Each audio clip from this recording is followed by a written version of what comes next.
Hey everybody, Retrovival here, and today we're talking about a game that had a rocky launch, but became a really great game thanks to the developers putting in the hard work. No Man's Sky and Cyberpunk are two of the best examples of second chances in gaming.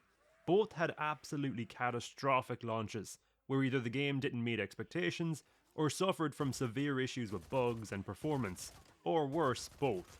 Flash forward a few years, No Man's Sky has been updated countless times, and is far beyond what we ever were expecting the game to be at launch. The team at Hello Games' dedication to the game earned them a Community Support Game Award and several nominations for it over the years.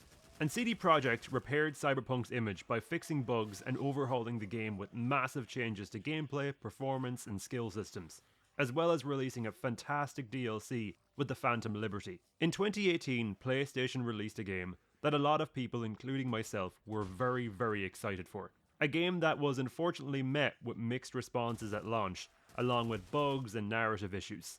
Let's talk about Days Gone, and why now, in 2025, it not only deserves a second chance, but it deserves a full-blown sequel. Quick disclaimer, I'm going to avoid heavy spoilers for everything but the opening few hours of the game, because if you're on the fence about trying it out, I don't want to ruin it for you. Days Gone was announced during PlayStation's conference at my beloved and dearly missed E3 in 2016. They showed off a trailer going over the narrative and then blew our minds with a gameplay demo showcasing how insane the Hordes in this game would be. In this very same conference, we got the reveals of God of War and Insomniac's Spider-Man. Sony really was firing on all cylinders at this event. The game went on to release in April 2019, and it got quite a mixed response. There was the usual culprits like bugs, technical issues, and the frame rate being fairly unstable. From my experience playing at launch, I had everything from crashes to falling through the world to missions not starting. One of the other complaints were stuff like AI intelligence, where it just felt like the enemies weren't the smartest at times. But the main one for myself and a lot of other people was the narrative. I've read some people say in general they didn't like Deacon or other characters, but I actually really liked Deacon, Boozer, and everyone else. That wasn't my problem. For myself, the issues with the story was more in its execution than the actual story being told. It came down to the opening few hours of the game feeling very stretched out. And I'm telling you, stick with it, because I really did not like this game the first time around, but if you just plow through that main story for the first little bit, just hard focus the main story, it gets so much better. The first few hours can be really tedious, but once the game opens up, it's fantastic. The other issue I had was, it constantly felt like there was cut content. Specifically, one of the biggest culprits of this is the intro sequence of the game. It feels like a bunch of cutscenes taken from a much bigger playable section that they had to cut out. We gotta get to the roof, flag down one of those choppers. Alright. Wait, we need help, she's been wounded. Part of me thinks we were going to get a Last of Us 1 style opening, where you experience the outbreak firsthand as it happened, and maybe they did like a basic tutorial while that was happening. The way the game's cutscenes just hard cut to the next really made it feel jarring. And it happens a few times during the rest of the game too, it always took me out whenever it did. Now, narrative issues aside, I did give up on this game at launch. I had one issues too many and I just put it down. In that time, Ben Studios updated the hell out of the game with optimization patches, a challenge mode that allowed you to go up against Hordes, do bike races and more. You could also play as other characters like Boozer, and they all have their own unique loadouts and stats. While the execution of some of the pacing and story issues couldn't be fixed, the game itself runs great now, and I had a fantastic time playing through it last year.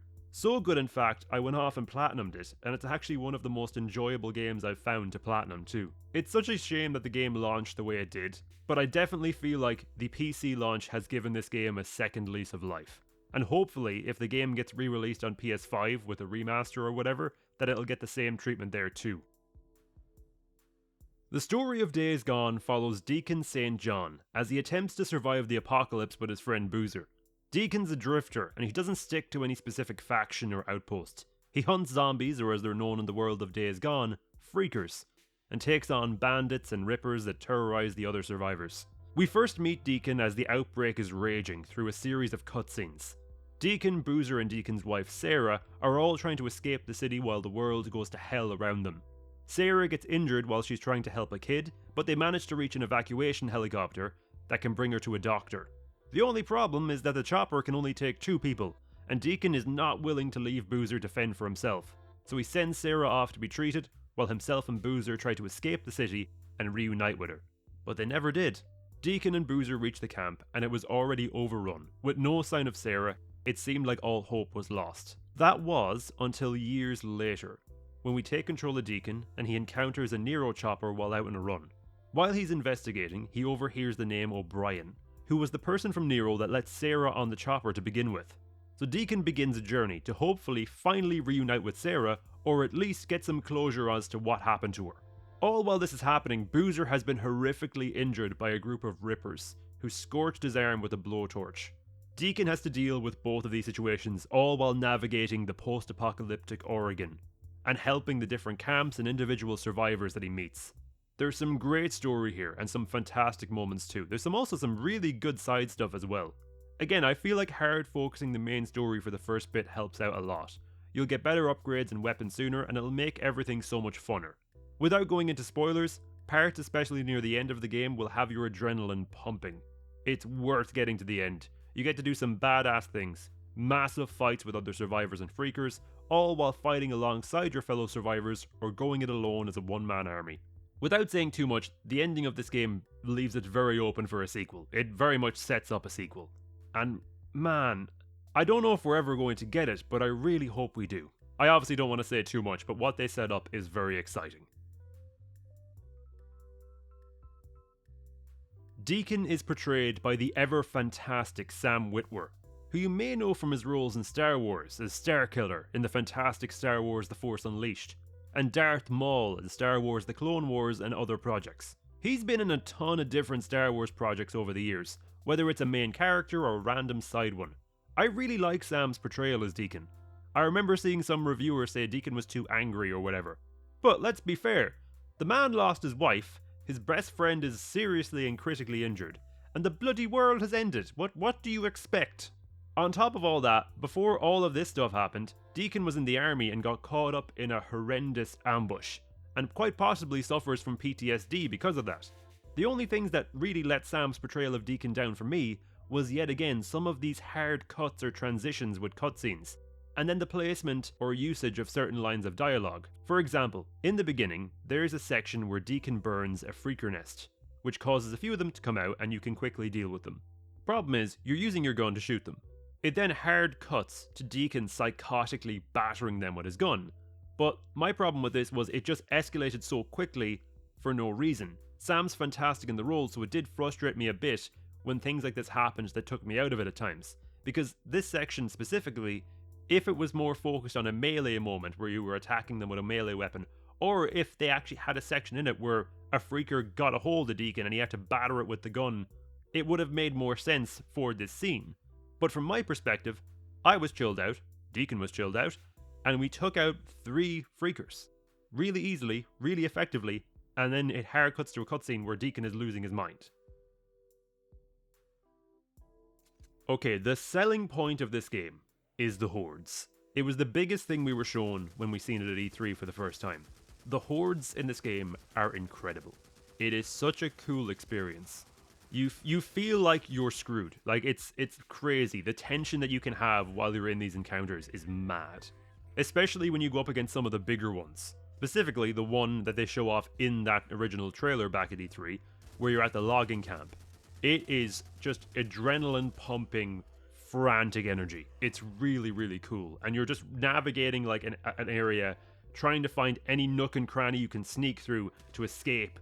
A thing you can push down on the ground to block them from getting through for just a few seconds, because them few seconds matter. Because if they can overtake you, if they can overlap you or flank you, you're screwed. Because once one of them catches you, you're going to slow down. And then if they swarm you, you're gone. Because they do damage. And like if they hit you like a few times, you're gone. The things with the Hordes as well is it's very tempting to go after the Hordes really early on. But the weapons you have at the very beginning of the game are shit, to put it lightly, in comparison to what you can get later on. So waiting a little while until you can get better guns, maybe even until you get into the next area of the map from the intro sequence. Just wait a little bit, get some better equipment, and then tackle the Hordes. The Hordes are really rewarding to do. You get a ton of stuff for doing it. Like you get basically when you kill freakers, you get these things like ears and random stuff like that you trade in, and they're basically just bounties to prove you killed a freaker. and you can use them things then to purchase different things in the camps. So the Hordes are genuinely really worth doing, and they're just fun. They're really fun to do. And the great thing about Days Gone now as well is that you can basically reset everything when you're finished with the game. So if you get bored after you finish the game, you're just driving around on your bike, you can just hit a button and all the Hordes are back. All the enemy encampments are back. You can redo all of the objective stuff in the game after you finish the game all over again, if you just want to have fun and do it. That's what I actually did for this video. I reset the Hordes, so all the Hordes reappeared on the map, and I could just go to all of them again and just redo them however I wanted, but with all of my new weapons. Which was jarring. You'll see me doing some of these Hordes and it looks very easy. They're not easy when you're playing through the game for the first time. When you're tackling the Hordes later on in the game and you have a ton of equipment and stuff, they're a lot handier, but if you're fighting these guys earlier on, it is horrendous. You are sweating trying to get through these things. So definitely, pace yourself.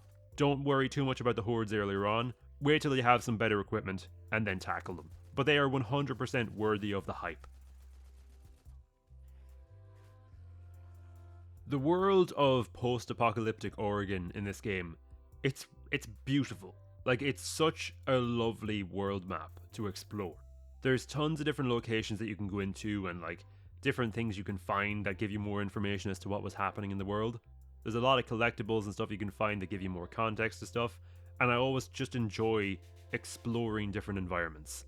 The landscape itself it's stunning. It's really, really stunning. Like, you just look off into the distance, you see these beautiful mountain views and like tall trees and everything, and it's just so fun to just drive through on your motorbike. Especially when you get these long open roads and you can just like fly through them and just take everything in. Bend really did a great job making this feel like a living, breathing world prior to the apocalypse. It doesn't just feel like a random map with a bunch of houses placed around.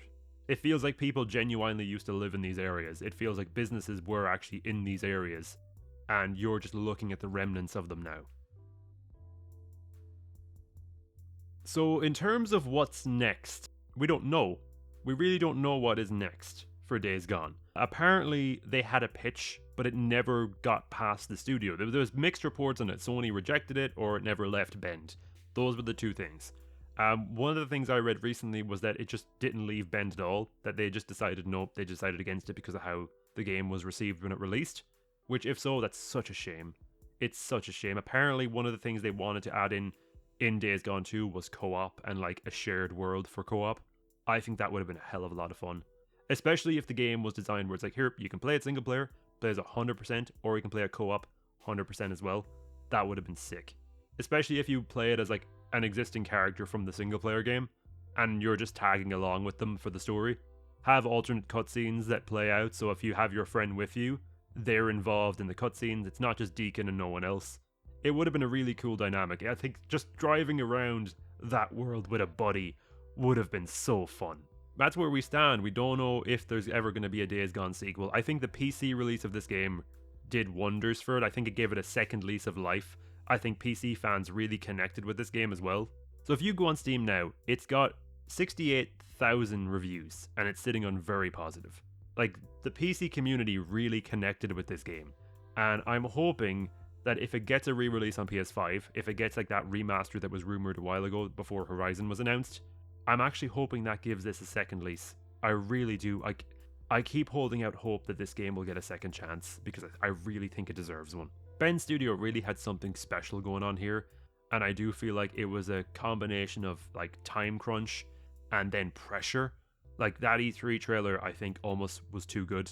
Like, that kind of almost, I think, hindered them to a degree because they had so much to live up to now. And I would love to see this series. I'd love to see Deacon and Days Gone and Boozer and everyone else in this series get a second chance, because I really, really think it deserves it. The rumor currently for Bend is that they're working on a live service game for PlayStation. It's not Days Gone, it's some like military shooter thing, but I'm hoping maybe after that Sony might decide, here, look, it did really well on PC. Maybe this HD remaster, if it comes out, it might do well. Maybe we'll get a second one. I really hope so. I think it deserves one. I think Deacon's story deserves to be continued. Do you want to see Bend Studio make another Days Gone? Do you want to see it have co-op elements as well? And also, if you played Days Gone, did you enjoy it? Let me know in the comment section. Thanks so much for watching, guys, and I'll see you in the next one. Oh, shit. What did you do?